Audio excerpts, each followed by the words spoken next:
Why you must read. Beginner level. Why do I need to read in English?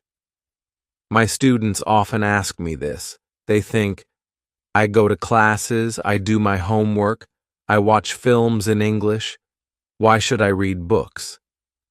Actually, reading is the best way to improve your English. I will tell you why. First, reading is very important now. In 2006, only 1 in 100 people went to university. Now, 7 in 100 people go to university. All jobs need more reading and writing than 100 years ago. This is true for everyone. It doesn't matter if you're an office worker or a mechanic. Second, reading will improve your speaking, writing, vocabulary, and grammar better than any other way. It won't improve your listening, but it will improve your vocabulary. And when you have a better vocabulary, you can listen more easily and improve your listening that way. In school, you probably read lots of English. You probably read boring textbooks and stories with exercises at the end. But I'm not talking about that. I'm talking about reading for pleasure. That means reading a book you enjoy because you enjoy it. You are not reading because your teacher said, read this book. You are not reading because you think, I should read this book. You are reading because you want to. In 1965, they did an experiment in schools in America. These schools were for boys who had done crimes. For example, some of them stole things. They gave some of the boys free books. They were fun books, like James Bond. They said, you can do what you want. You don't have to read the books. But the boys did read the books. They read a lot of books. Some boys read a book every 2 days. After 2 years, they gave the students a test. The students who got the books got better at reading and writing, and they liked school more. The students who did not get the books did not get better at reading and writing. Actually, some of them got worse. This isn't just true for native speakers. They also did an experiment on students learning English in the Fiji Islands. They used 3 ways to teach. The first way was normal English teaching. They did grammar classes, exercises, and so on. The second way was reading in silence. The students read books in class. The third way was reading together. The teacher read books to the students. After 1 year, the 2 ways with reading were the best. They were much better than the students who did normal English classes. They did the experiment again in Singapore. There, the students who read in silence did very well. They did the best in grammar tests. Other students did grammar classes, but they did worse in grammar tests. In normal classes, we try to remember grammar and vocabulary. When we read, we learn them naturally. Maybe you're thinking, when I read in English, it's too hard. I have to use the dictionary all the time. It's boring. I can't do it. I understand. So I wrote this book. I think this book will make you like reading because the stories are easy and fun. The early stories are short and easy, and the later stories are longer and harder. When you finish the book, you will think, wow, I did it. I make a podcast called Learn English with Listening. 9 of the stories in this book I wrote for Learn English with Listening. 1 of the stories I wrote for this book. But when I made this book, I made the stories better.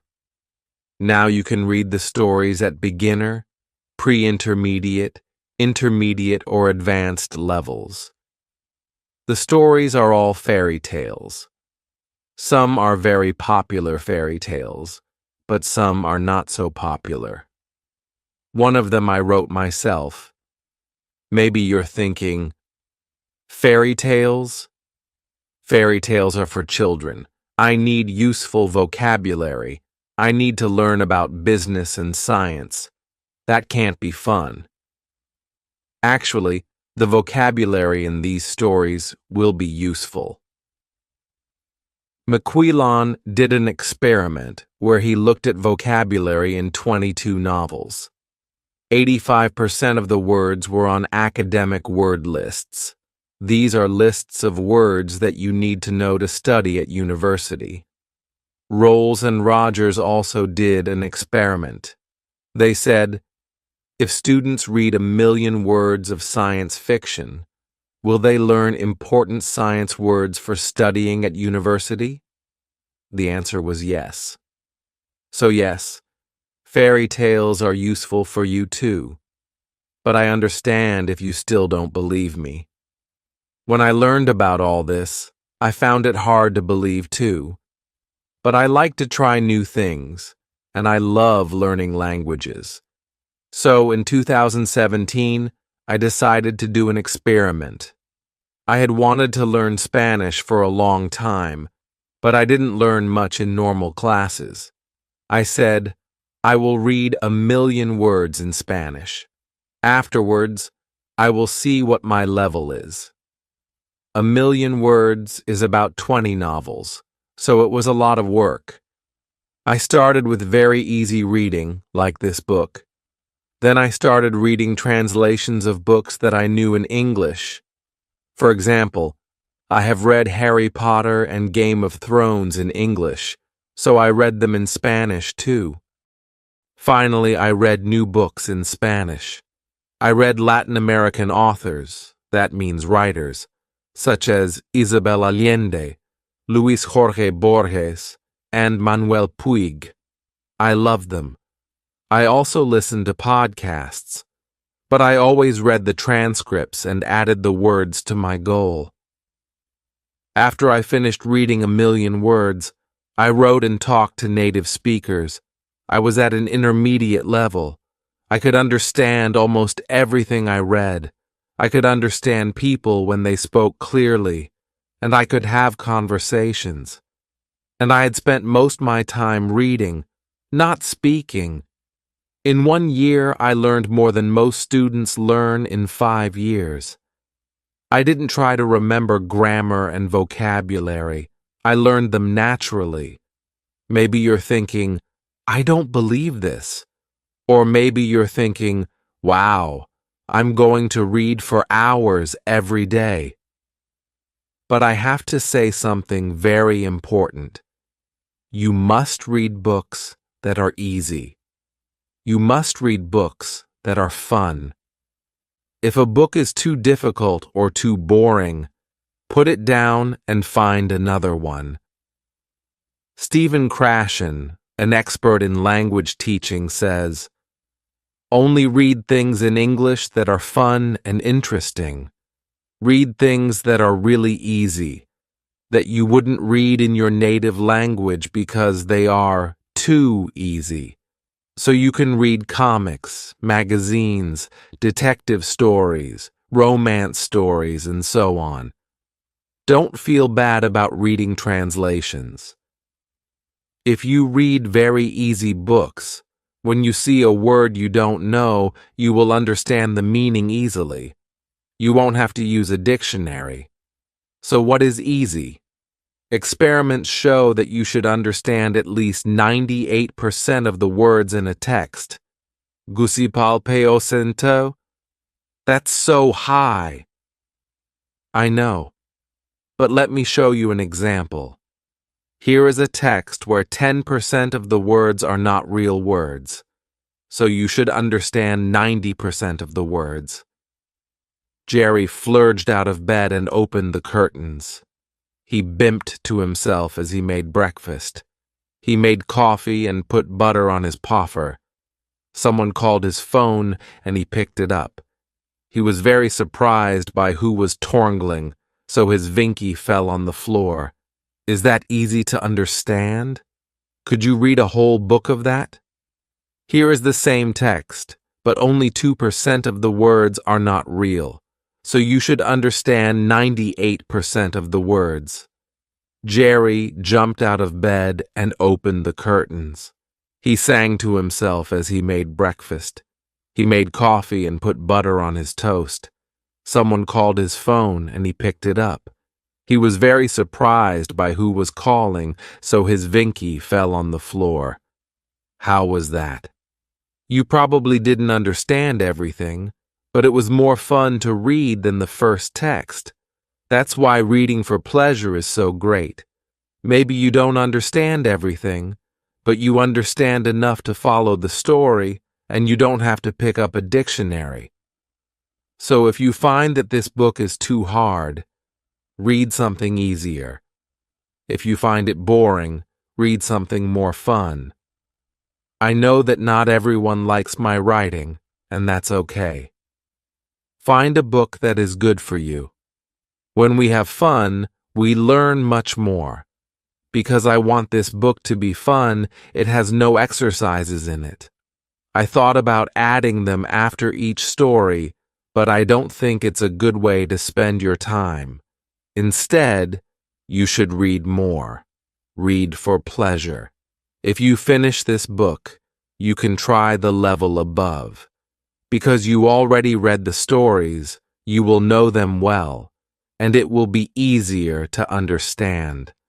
But maybe, when you finish this book, you will love stories. I hope so. If you do want to read more, you can listen to my podcast, Learn English with Listening. I write a new story every week, with audio and text, and there are over 100 episodes for you to listen to. Happy reading and happy learning. Why you must read. Intermediate level. Why do I need to read in English? I get this question a lot from students.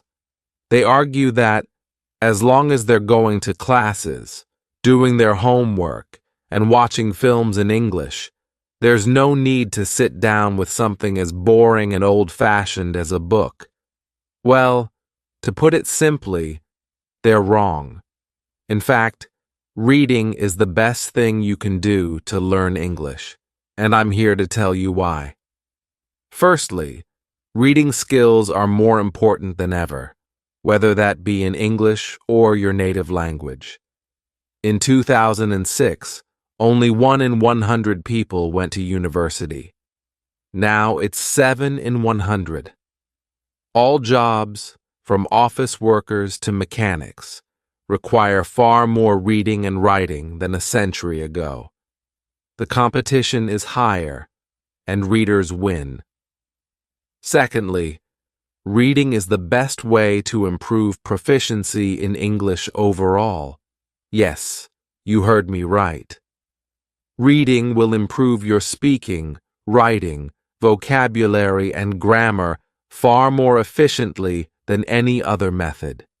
It won't improve your listening skills, but it will give you the vocabulary necessary to train your ear quickly.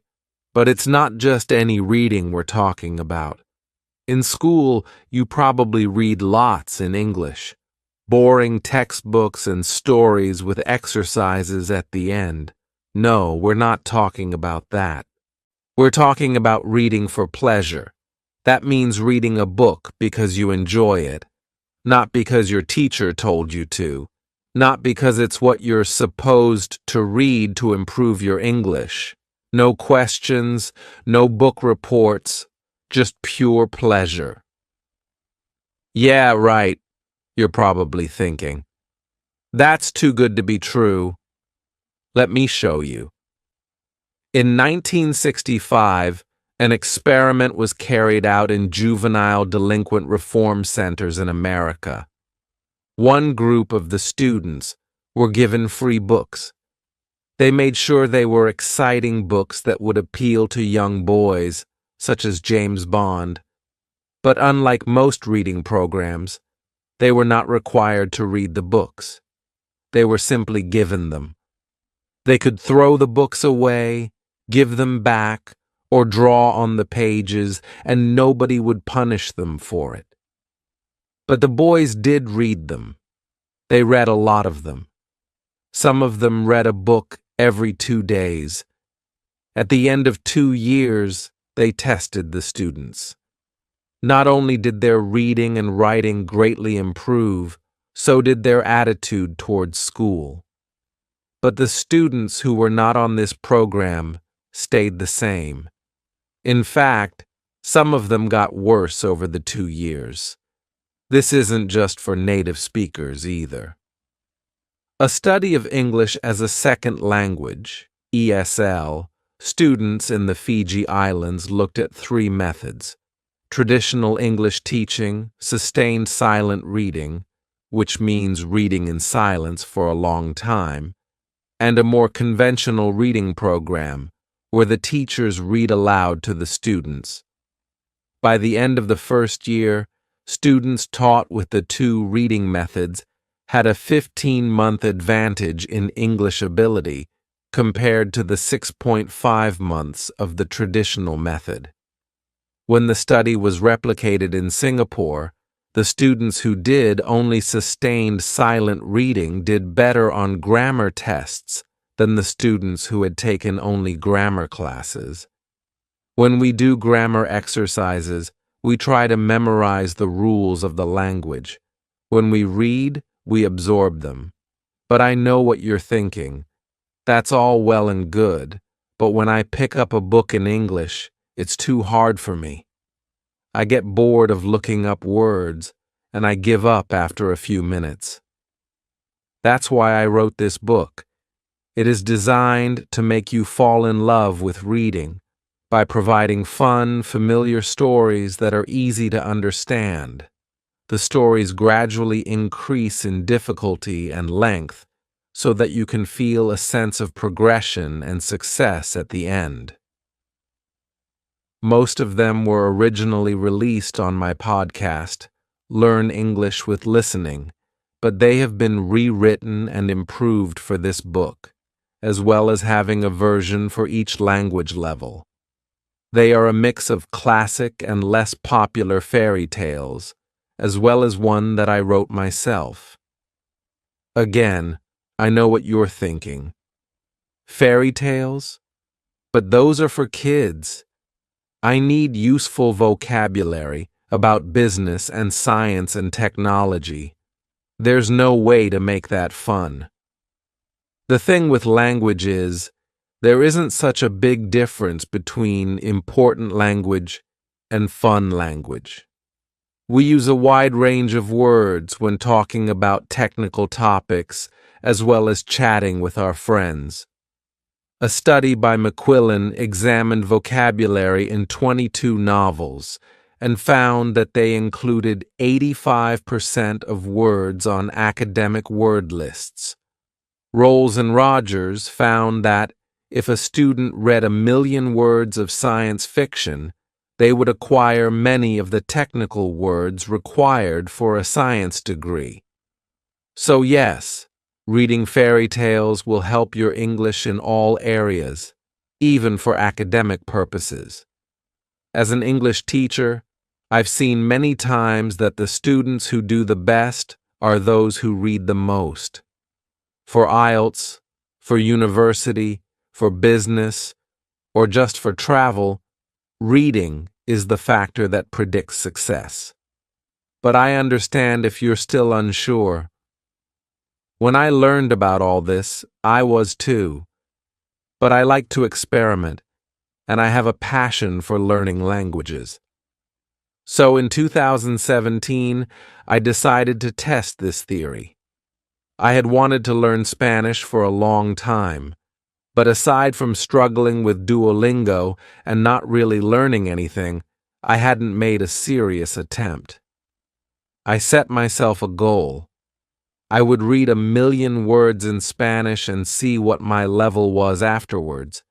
1,000,000 words is roughly 20 standard-length novels, so it was a huge task. I started with very easy resources like transcripts of podcasts for learners. but I avoided anything that felt too much like work.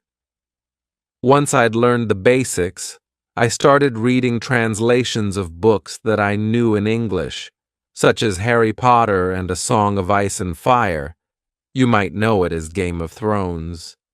Finally, I was ready to move on to completely new books, and I fell in love with Latin American authors such as Isabel Allende, Luis Jorge Borges, and Manuel Puig. With the reading, I also listened to podcasts, but I always read the transcripts and counted the words as part of my reading.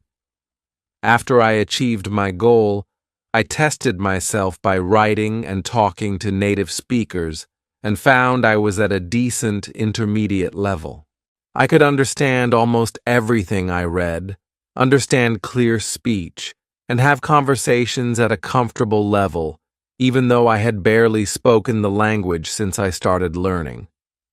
I had been learning for about a year, and I had made more progress than most students make in 5 years. I didn't memorize the vocabulary and grammar rules. I absorbed them. By this point, you're either thinking, this is all complete nonsense, or you're super excited, ready to start reading for hours a day. But the next thing I'm going to say is extremely important. You must read books that are easy. You must read books that are fun. If a book is too difficult or too boring, put it down and find another one. Stephen Krashen, an expert in the field of second language acquisition, says, "Read only material in the second language that is genuinely fun and interesting, material that is so easy that you probably feel guilty reading it in your primary language. This is your excuse to read comics, magazines, detective stories, romances, etc. There is no shame in reading translations. Ideally, you want to be reading a book so easy that when you see a word you don't know, you can understand the meaning from context. Research has shown that in order for this to happen, the text needs to be at least 98% known words. Gusipal Peocento, that's so high. I know, dear reader, but let me show you an example. Here's a text where I've replaced 10% of the words with nonsense words. That is, it's 90% comprehensible. Jerry flurged out of bed and threw open the curtains. It was a beautiful day. He bimped to himself as he did his daily routine, pouring coffee and buttering poffer. But then his phone rang, and the person torngling was so unexpected that he dropped his Vinky on the floor. Is that easy to understand? Could you read a whole book of that? Here's the same text, but 98% comprehensible. Jerry jumped out of bed and threw open the curtains. It was a beautiful day. He sang to himself as he did his daily routine, pouring coffee and buttering toast. But then his phone rang, and the person calling was so unexpected that he dropped his Vinky on the floor. How was that? Even if you couldn't understand everything, I bet it was far more enjoyable to read than the first text. And that's the magic of reading for pleasure. Even if you didn't understand everything, you got enough to follow the story and keep going without having to pick up a dictionary. So if you find that this book is too hard, put it down and read the level below. If you find it boring, go read something else. Yes, I'm giving you permission to stop reading my book. I know not everyone likes my writing style, and that's okay. Find what works for you. As you read, focus on the meaning of the stories and don't sweat it if you don't understand every single word. Just relax and try to get lost in the pages. Believe it or not, When we have fun, we learn far better. The levels of these volumes are based on the Common European Framework of Reference, a system for defining language levels. You'll know them as A1, A2, B1, B2, C1, and C2, although these books only cover A2 to C1. If you're A1 level, you probably need more guided teaching before you start reading, and if you're C2 level, then you can start reading books for native speakers.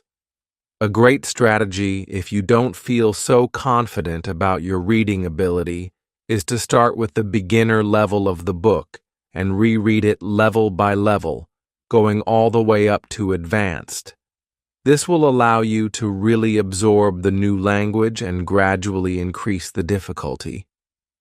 There is not a huge difference between the intermediate level stories and the advanced level stories, but even rereading the same story twice can be very effective. We need to repeatedly encounter new words and phrases before our brain can really understand them. Finally, this book has no exercises in it. I considered adding them after each story, but it would contradict everything I just told you. The most effective way to spend your time is reading for pleasure, and exercises distract from that. If, however, you finish this book and find yourself wanting more stories, do go and listen to my podcast, Learn English with Listening. I publish a new story every week, with audio and text, and there are over 100 episodes for you to listen through. Happy reading and happy learning.